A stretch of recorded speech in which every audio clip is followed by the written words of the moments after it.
Ahojte všetci doma. Možno sa sami sa zapýtate, kde som, a ja vám môžem povedať, že sa nachádzam v jednom veľmi zlom mieste z historického hľadiska.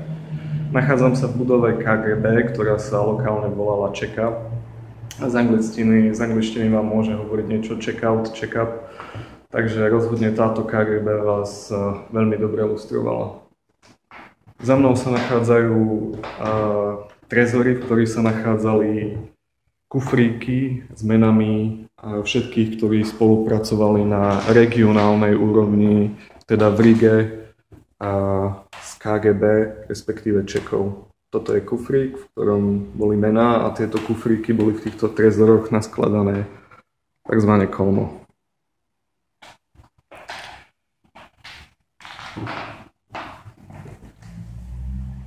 Riga je momentálne európske hlavné mesto kultúry a táto budova nie je veľmi dobre financovaná.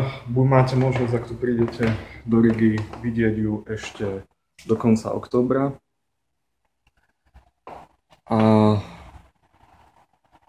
z toho, čo som videl, mi behajú po tele zhmriavky, pretože v tejto budove sa v určitom čase začali konať aj popravy a celý čas tu bolo z tejto budovy deportovaných niekoľko 10 000 ľudí bez súdu priamo do gulagov.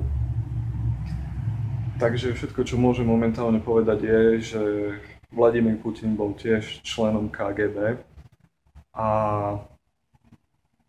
všetko, čo sa momentálne deje na východnej hranici Slovenska, od východnej hranici ďalej, môže naznačovať niečo, čo sme tu už raz videli a k čomu sa určite nechceme dopracovať.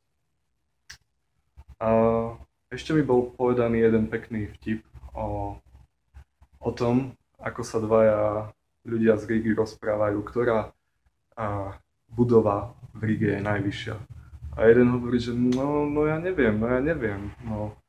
A ten druhý hovorí, že budova KGB, budova Čeky. A ten prvý sa ho pýta, ale ako to vieš? No vieš, je z nej vidieť až na Sibír. Takže áno, ak ste prišli do tejto budovy, mali ste v podstate len dve možnosti. Buď zomriete, alebo odídete na Sibír. Ja sa zatiaľ ľúčim a idem si dať nejaký dobrý obed a nejak sa zharmonizovať. Majte sa.